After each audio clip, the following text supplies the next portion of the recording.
From Channel 4's Eyewitness News, this is your local weather expert alert, brought to you by Egan Insurance Agency.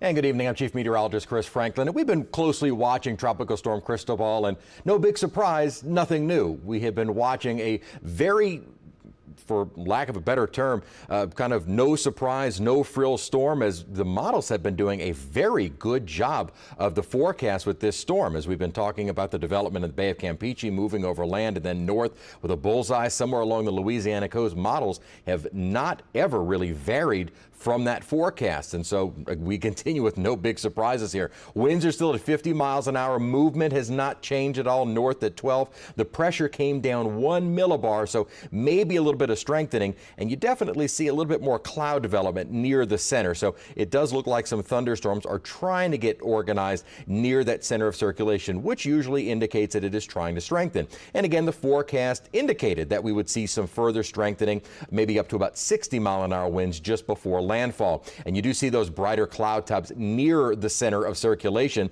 but earlier satellite imagery showed a very exposed center.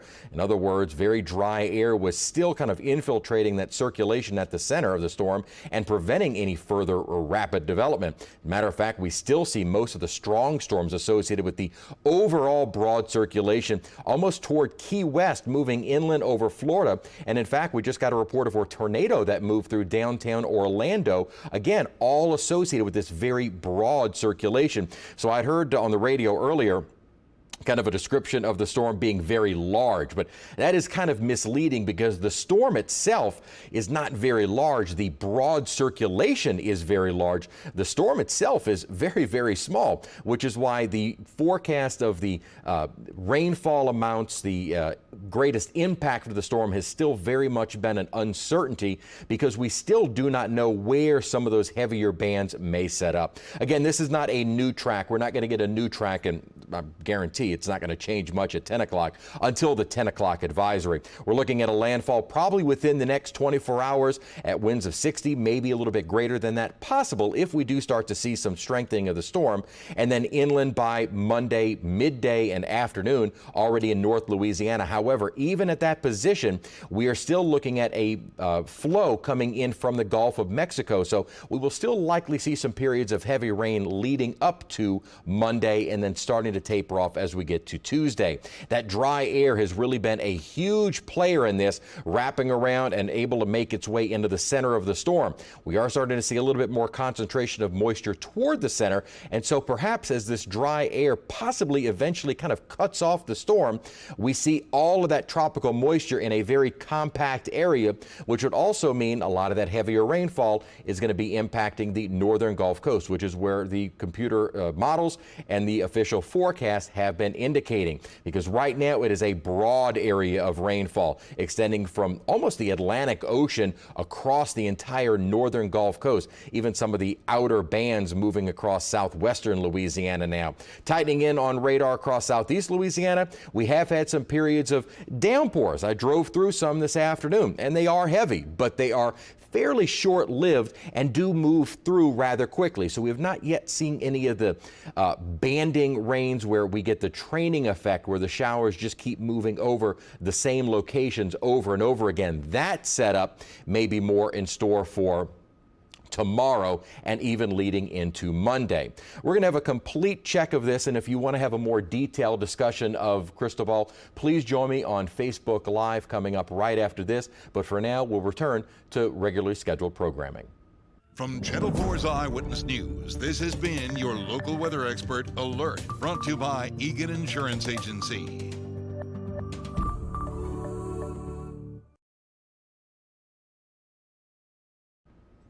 All right, and thank you again if you're joining us on Facebook Live. Chief Meteorologist Chris Franklin. We've been talking about the latest with Cristobal, and really no big surprises, nothing new happening, and that is good because we don't want to see any incredible intensification. Stranger things have happened. However, computer models have done a fantastic job with this.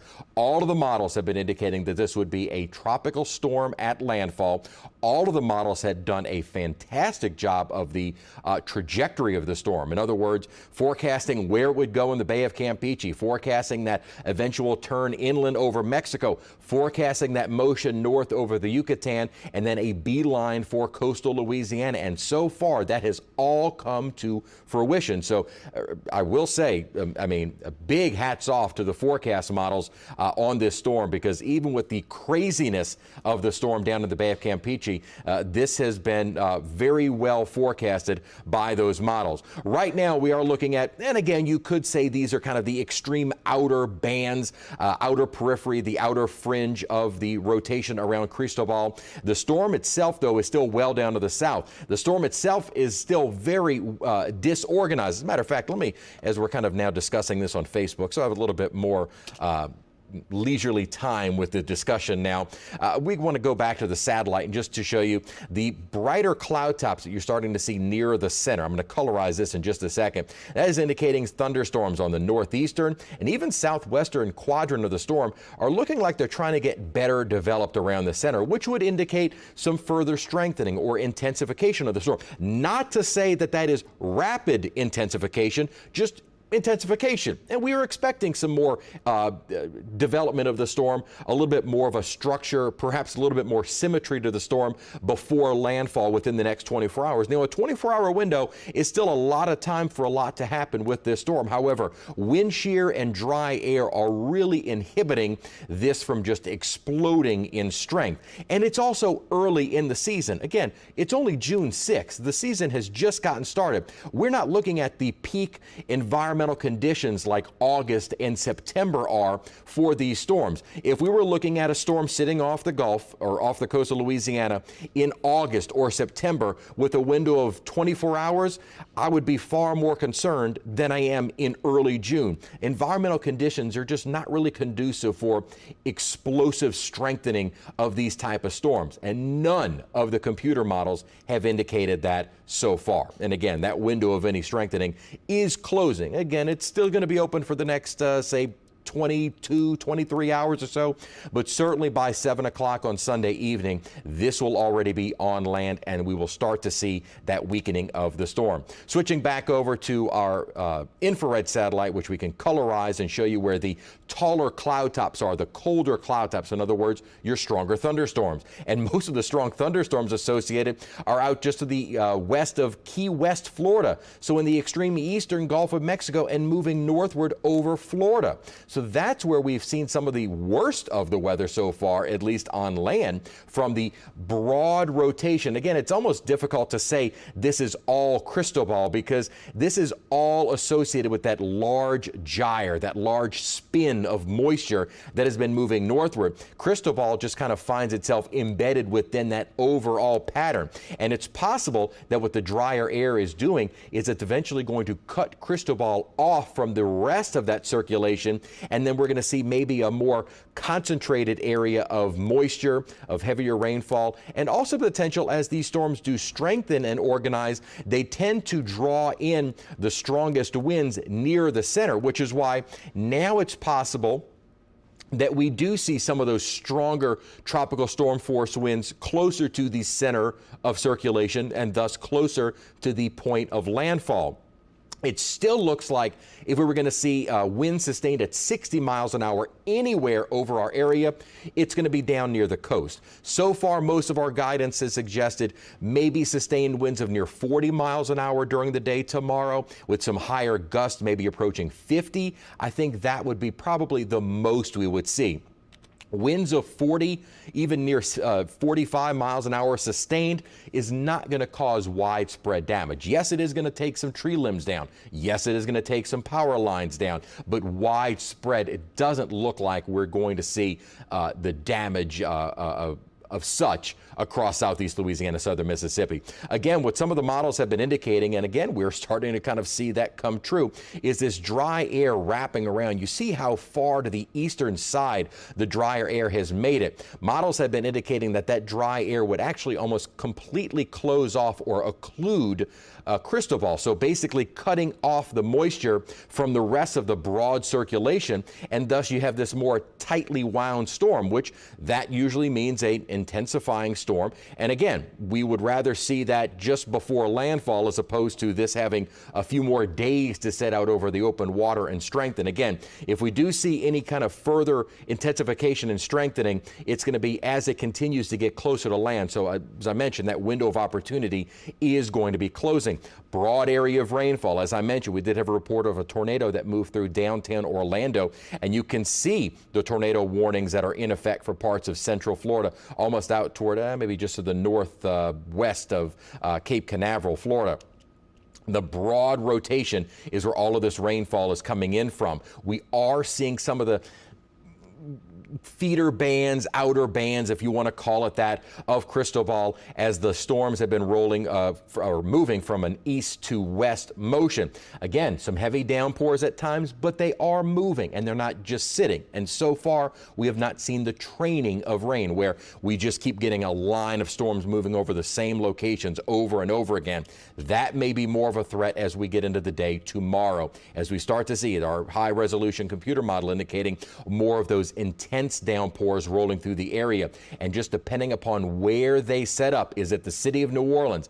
Is it the North Shore, Mississippi?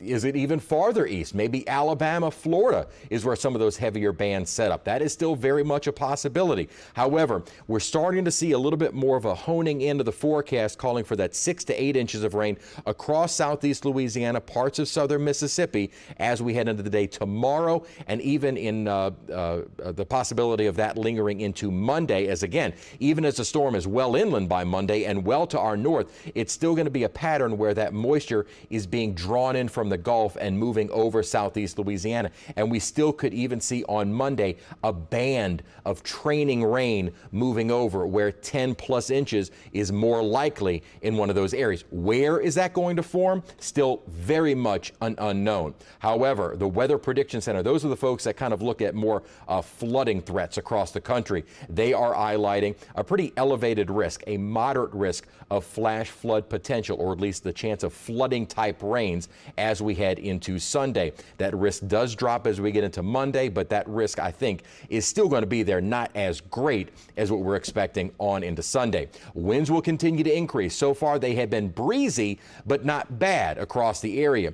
Inland, we've seen winds about 14 to 25 miles an hour, but again, Lakefront Airport is a little bit more exposed out at the lake, and winds have been gusting there up to 31 miles an hour. But then you look down at Port Fourchon, so coastal locations are beginning to see some of those stronger winds. As a matter of fact, wow, look at this. The lakefront, now this is out at the not at the Lakefront Airport, one of the observing stations. They did have a wind gust of 41 miles an hour and sustained winds at the lakefront of 35. So obviously in those open areas, you're going to find the stronger winds. Shell Beach, winds have been sustained up to almost 30 miles an hour, almost 30 miles an hour down at Main Pass near the mouth of the river. And at the mouth of the river, winds out of the east at 14, gusting up to about 22. So winds have started to increase and will continue to do so. What can you do tonight? Clean up around the house. Make sure that you have brought in anything that could become debris, which could become some kind of, I'm trying to think of the word, projectile. Thank you, Ben. This is why I need help at these times. We're running out of steam here. We've got a long day tomorrow. Again, just kind of clean up so we don't have any projectiles. Again, this is probably not something that you need to bring everything indoors for or in a garage, but a good idea. As a matter of fact, before I left the house this afternoon, I just started bringing in chairs, lawn furniture, potted plants up against the house. Just, again, you don't have to clean that up on Monday. Also make sure that those storm drains are cleared as well.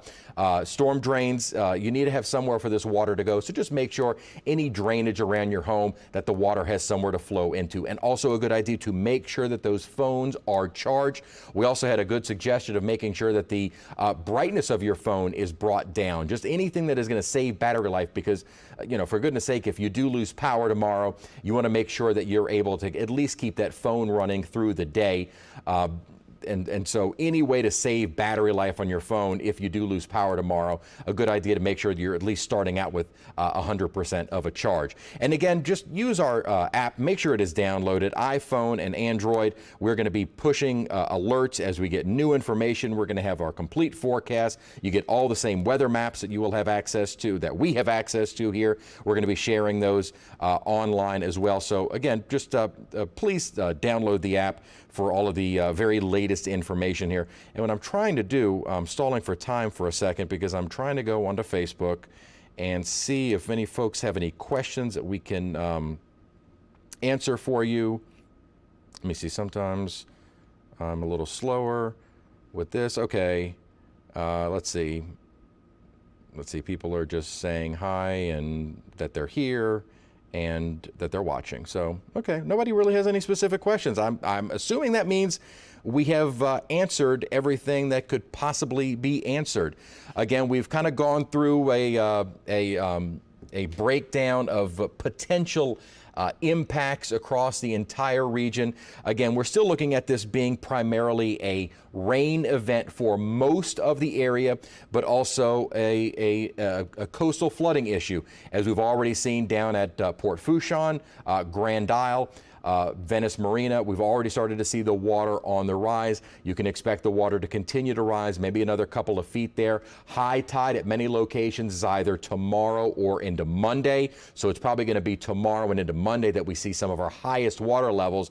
And also consider we're not really going to see a dramatic wind shift, allowing that water to move back out into the Gulf. So it may be a little bit more time before we finally see a lot of the water or the higher water levels in coastal locations, and even the Mississippi and North Shore rivers may start to rise as well. It may be a couple of days before we start to see those dropping back down. And speaking of rivers, we have been watching very closely the Mississippi. We are expecting a kind of brief spike in the Mississippi tomorrow up to about 17 feet. Now, again, we're protected beyond 17 feet, but the spike is expected kind of with that initial surge tomorrow and then quickly dropping back down by Monday. So we are not expecting any dramatic impacts along the Mississippi River. Of course, all the other inland rivers on the North Shore and into Mississippi, we may see some higher water levels there only because of one, a bit of surge, and two, the amounts of rainfall. And again, the official forecasts are going to be probably ever changing because we just don't know how much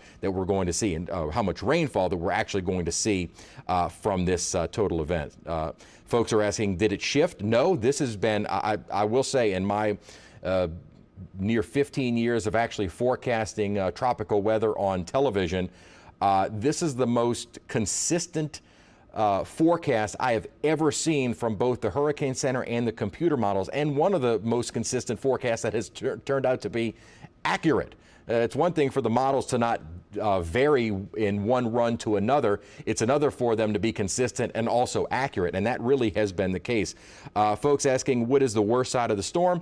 Again, this is going to be a very asymmetrical storm. In other words, it's not going to be a very clear cut where you have the heavy rain and strong winds on both sides. It always is the case that the worst side is the eastern side of the storm, but this may be the case where the worst side is the far eastern side of the storm. If that dry air that is right now kind of encircling the center, or at least kind of embedding itself within that circulation center, it may be that we have quite a space between the center of the storm and some of the heaviest rainfall. However, that said, we are starting to see some thunderstorms develop around the center. Not to say that that will continue to be the trend overnight and into tomorrow, but if this moisture kind of all gets cut off, if we see that dry air completely surround the storm, we may see some of that moisture, stronger winds kind of concentrate itself around the center, and so that landfall position may become a little bit more important, as we may see some of the strongest winds and heaviest rainfall associated with the storm more near the center and more so over southeast Louisiana. So again, we have not seen any changes. There has not been any shift in the thinking or a change in what we have seen over the last several issuances of the advisory in terms of watches, warnings. Everything remains in place. Some streets flooded in certain areas. Yes, that is certainly possible and very likely. Folks asking to talk about tornadoes. Really, you're going to find in the northeastern quadrant, so kind of the part of the storm that's going to be hitting us overnight, more into tomorrow and through tomorrow night. That's where we're going to see the risk of any tornadic storms. And usually tornadic storms are going to be in the areas that form within, or the tornadoes would form within those rain bands that start moving inland. And one thing that we have seen in the past and is very common in the landfalling tropical systems is that the tornadoes are usually weak. It's usually an EF0, maybe an EF1. They usually spin up very quickly, and they move through very quickly. So you don't get a whole lot of lead time in terms of a warning being issued. And unlike the past severe weather situations that we've had a tornado warning for 45 minutes or so, sometimes these last for 10 or 15 minutes. They move through very, very quickly, and there isn't much lead time. So just know that as those rain bands start to set up, and we start to see where those rain bands set up tomorrow, we'll have a far better idea of, one, where you're going to get the heaviest rainfall, and two, the greatest risk of some of those tornadic type storms looking through. Folks are asking for individual parishes. Again, we did kind of do a breakdown of individual regions around the area and kind of highlighted precisely some of the possible impacts. And again, this is solely based on the storm forecast as of right now. That could dramatically change if there is a slight shift, not in the storm itself, but a shift in where some of those heavier rain bands set up. But I can go through some of the possible impacts here for you. If the graphic loads, there we go. All right, so starting up on the North Shore, and someone asked specifically about Washington Parish. We're looking at timing tomorrow through Monday morning. Rainfall 4 to 8 inches or more. Again, it really is going to depend on where those bands set up, the training type bands set up. Winds expected on the North Shore 30 to 40. I think that's on the high side as well. Possible gust at times of 55. A storm surge, and again, this is for the areas right along the lakefront, right along kind of extreme southeastern St. Tammany Parish. You're looking at a 1 to 3 foot storm surge. So that's going to be just inland across areas of the North Shore, but that water is also going to be piling into Lake Maurepas. So that's why it also includes kind of Livingston Parish, because of that water piling up into Lake Maurepas. For Jefferson and Orleans, we're looking at timing, rainfall 4 to 8 inches. Timing, again, timing is all going to be the same. Tomorrow morning through Monday morning, winds are going to be a little bit stronger south of the lake because we're closer to the landfall. And the storm surge outside of the levee risk reduction system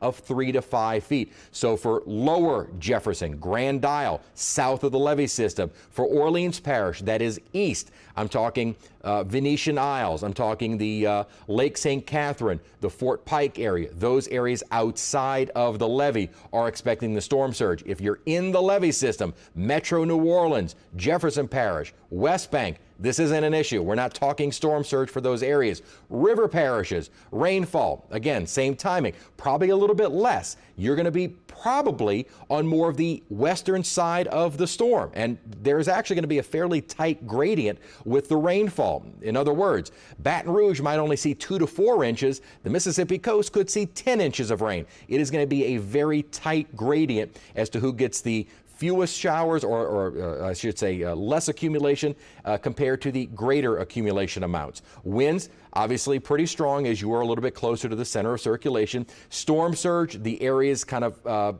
not protected around the Laplace area, Destrehan, Ormond, so from the lake to the river, 1 to 2 feet. So not great, but only takes a foot of water, to do some damage in your homes. And then down toward the coast. So now we're talking lower Jefferson outside of the levee system, lower Lafourche, lower Terrebonne, a little bit farther inland. Rainfall timing still the same. Rainfall amounts probably not quite as high. We're looking at 1 to 3. Winds still on that,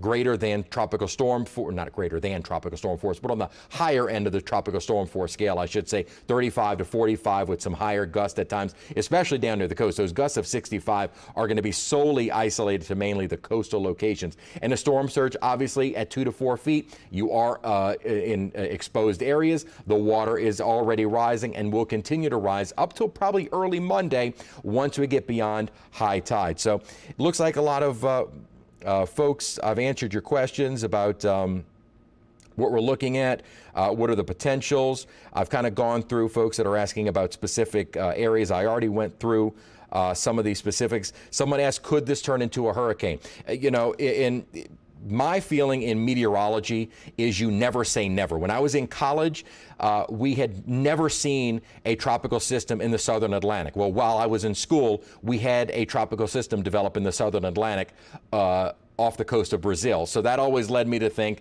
okay, you can almost never say never in meteorology. There is really not an instance where it never happens. So yes, there is that potential. I would give the potential of this becoming a hurricane at around less than 10%. None of the computer models, I was just looking at computer model guidance a little while ago before I came in, and the forecasted strength, none of the models were going hurricane status. They were all going kind of mid-range tropical storm, 60, maybe 65 mile an hour winds.